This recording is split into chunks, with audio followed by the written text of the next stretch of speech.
Hello and welcome. You're watching a CNBC Africa special broadcast on the Edo Technology Day 2013. We're still reaching you from the Benin City, the state capital of Edo State. And of course, this year's theme is fostering governance with technology.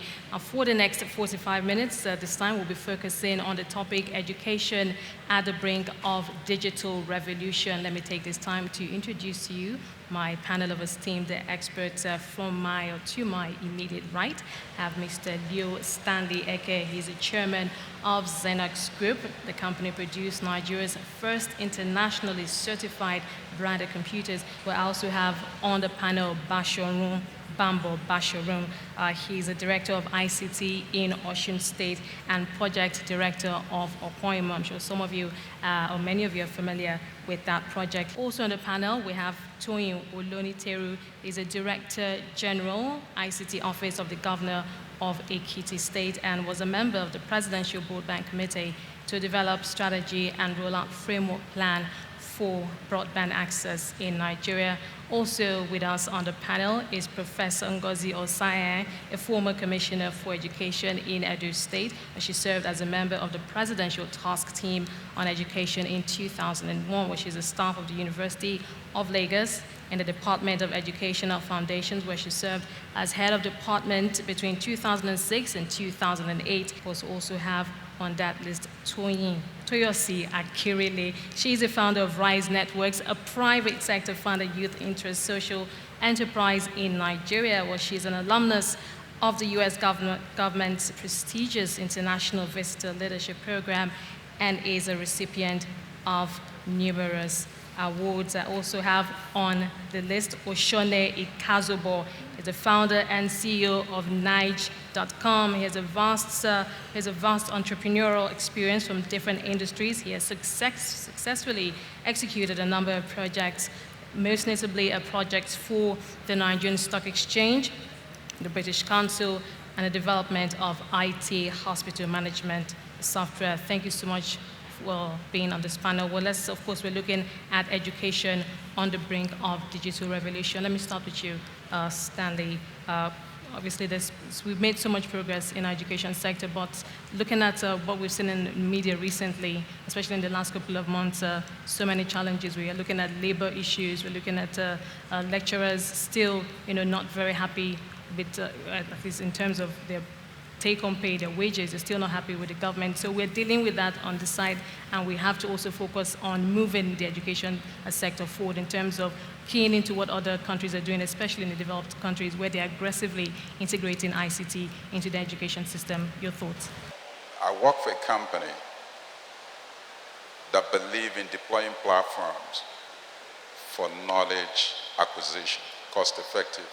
So we launched Xenox. At the same time we launched Xenox, the telecoms were also, the major players in the telecom sectors also launched. And then we went into content. That was actually the first phase of digital education in the country because we had to donate to tertiary institutions, secondary schools, primary schools, for them to have a feel to create an awareness. So that was a movement. And that was why we launched Computerized Nigeria. Actually, the governor of Edo State was the president of Nigeria Labour Congress, and he was the man who launched Computerized Nigeria. And that was how the evangelism started. Where are we today? We are not on -1. We're doing very well. But it needs a lot of determination, will, to deploy. You don't have civilization without quality education. Now, we also have the teachers training scheme, which the government is funding. But, you're looking at a population of 160, and the future leaders need to be digitally driven. Let me give Bambo the opportunity to talk. And from a government perspective, obviously government has been doing a lot in the education space in the last few years. And we've seen recently, perhaps in the last 2-3 years, more commitment on the part of policymakers towards advancing education in Nigeria. But with respect to ICT, how we're deploying it into our education system, we're playing catch up, but it doesn't look like we're making significant progress, or do you have different thoughts? Regarding a digital revolution in the educational sector and what government is doing, we need to understand the fact that today, whether we like it or not, education is actually on a superhighway, and the vehicle is actually information technology. Now, we have seen that the information age is transforming the way we live, the way we work, and the way we learn. And that is why a state like Osun is actually looking at ways at which you can actually redefine the ways students learn and the ways teachers teach. One thing is certain, which is the fact that unequal education hardens into unequal prospect. And for us to really accelerate the most powerful engine of growth that our region has ever known, we have to ensure, as a matter of urgency and duty, that the opportunities of this information age belong to all our children. Thus the reason the state government actually embarked on the usage of ICT to help deliver education. Are we prepared to take that big leap? Obviously, I mean, we have the resources, we're talking about manpower, we have the teachers, although some might have different opinion on the kind of manpower skills that we have, but do you think we're ready? It is a confirmed fact that we need ICT to drive education. That is confirmed. Nobody is taking anything from that. But the fact still remains that even where we have these computers, laptops, phones that are inappropriately used, some are underused. You enter an office, you see somebody with a laptop, even if it's the latest one, watching home video. You see somebody with a laptop that has internet access playing on Facebook. We are talking of ICT to enhance teaching and learning. That we are not seeing now. Most lecturers are seeing computers for the first time in the last 5-10 years. Some don't even have now. And beyond that, even if we give computers to all the children, we have to teach them. The teachers have to teach them how to use the computer. Well, are the teachers trained? But the teachers themselves require this special skill. As presently, there is no faculty of education in the country or no college of education in their curriculum that you have ICT. So you have to teach the teacher. So what am I saying in essence? We have to look at our teacher preparation process. Because the teacher needs the ICT to be able to impact knowledge adequately and properly. Okay, Tony, perhaps you'd like to respond to that, of course, from the state's perspective. I agree with what the professor have said. There's need for policy harmonization. The visionary process at the federal government level, which will be translated to the state and local government level, is missing. Because the Federal Minister of Communication and Technology is doing a lot of things now to build infrastructure and all those kind of things. But when it comes to the area of education, like the prof have identified, it is not just about giving people infrastructure in terms of hardwares, making access to the internet. A lot needs to be done, and that has to be from a policy perspective. One of the major areas, which is something that I have passion for and that we're trying to address in Ekiti State, is the issue of pedagogies. The pedagogical aspect of how you use technology in different areas of knowledge, in different knowledge area. It is important for a lecturer or a teacher who is going to facilitate a course or teach a pupil at maybe a preschool age, at primary school level, or at advanced level, to be able to have different kind of methodology on how to actually impart that knowledge. This is where ICT actually comes to play.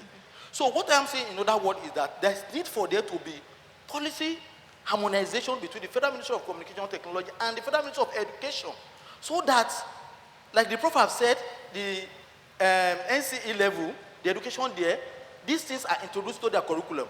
At the university level, at the Faculty of Education, we also have a fusion of ICT into their curriculum, and then some other specialized institutions.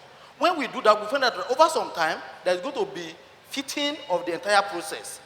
Like we do in the state now, we are giving laptops to students in secondary schools.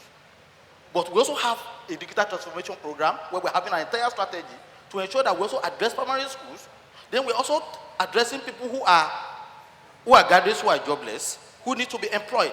So that when you intervene at different policy level that way, after some time, you now find that some of the students you are teaching primary school now, they will be in secondary school within some years. Those in secondary school now, they will be in colleges of education, they will be in the university. When they now become teachers, it becomes easy for them. So there must be a medium, immediate, and long-term planning for this. But what I'm saying in summary is that there's still need for effort to be done at the policy level, at the governmental level, which we do from federal, state to local government, in such a way that there's harmonization between the education ministries and that of ICT. Let me bring you into your say here. Now, how does it make you feel, especially when you go outside of the country? You see how other countries have advanced in terms of how they've integrated ICT into the education system, and then you come back home and then we're still dealing with issues that perhaps we ought not to be dealing with. And of course, federal government, we have assurances. It's never been a problem of policy, as we've seen over the years. I think it's important that we do not lose sight of our multiple harsh realities as a country. And I think that at this point in Nigeria, my personal focus and what I'd encourage people to think through is not much about just digitalizing education, but changing the course of history in terms of how we apply technology to education.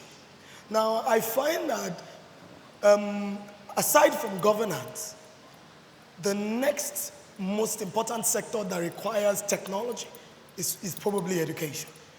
And maybe as a country, but public and private sector practitioners do not even understand the significance of how much our core investment in technology for education can advance the development of our nation.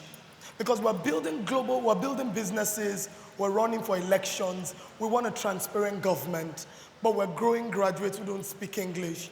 I'm wondering if the older generation don't understand that our generation should not just be a substitute generation, but a successor generation. Our problem is not laptops and phones and computers. Our problem is even the content that is delivered to the children, the monitoring and evaluations, modalities for the system. Guess what? Our generation is the generation Y.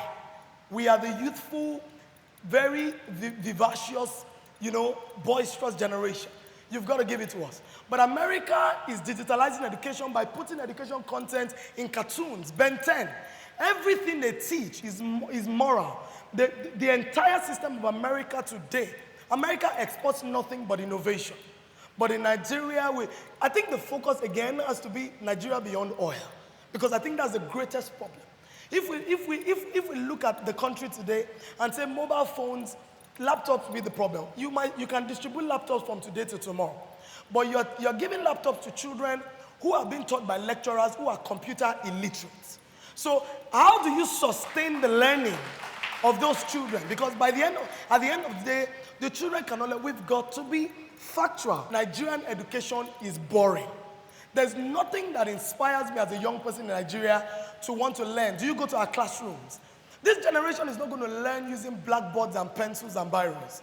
You are going to have to simplify and compress the content into the familiar channels of interaction that will then further complement the existing traditional modes of delivery in terms of school. So if you give children an alternative and you give a child a 2,000 naira mobile phone, he won't go to Facebook. He will go and do his math. If he knows that Airtel or MTN or Zynox or Interswitch will commit to digitalizing the education in a format that he understands, they all want to pass. Okay, they all want to go to the next level. I'm going to have to put there. Oshone, let me bring you in here. Okay, how can, Oshone, this is for you. How can we make it more interesting for our students, and perhaps right from the primary level up until secondary level? I agree with what Madam Toyosi is saying. However, if you look, you say Facebook is a problem. I don't work for Facebook, but Facebook became a student tool which all students went to. Why can't, and now already you see banks integrating with Facebook because they know everyone's already going to Facebook. Why can't the educational system use Facebook, for example? You know the children are going to Facebook, they're looking for something there. Why can't we create tools? Already in Facebook, I remember I learned how to would I say, trade on the stock market, because there was an application on Facebook which basically taught me how to short or buy stock, analyze the market. So our education system is boring. Our teachers are boring. Our teachers have not come of age. That's a big problem. I blame the individuals, because I look at it, I hire people.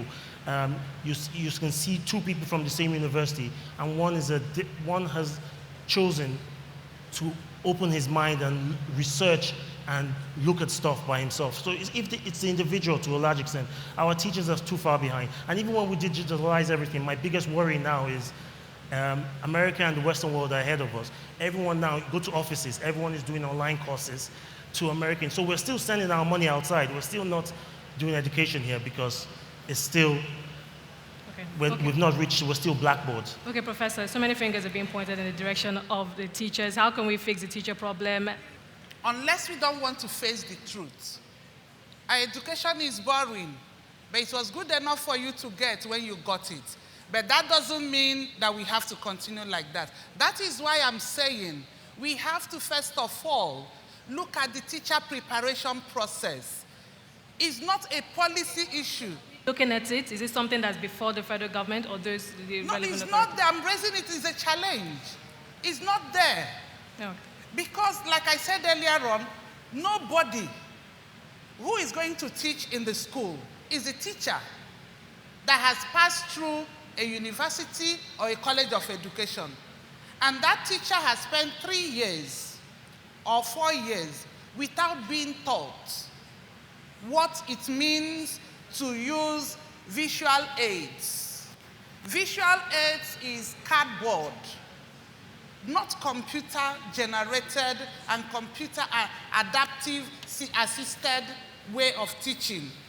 We are on the same page. And one other thing I want to point out, yes, ICT is very good. I admit it, we need it because that is what will help us. We also have to change the thought process of our young people, because with the cell phone, the SMS they send, abbreviating words, that is what they write for you in exam. That is what they write for you. If you have any teacher here, they will tell you. That is why I said that ICT is available, but is being used inappropriately. It's being used inappropriately. I agree we have to change the methodology. Some of us teach with the right methodology, but it's not everybody. That is why training and retraining is very, very important. We can't take that away. And until we skill the teachers, we give them the right skills that will help them impart this knowledge, we are just playing to the gallery. We'll continue with the discussion right after the break.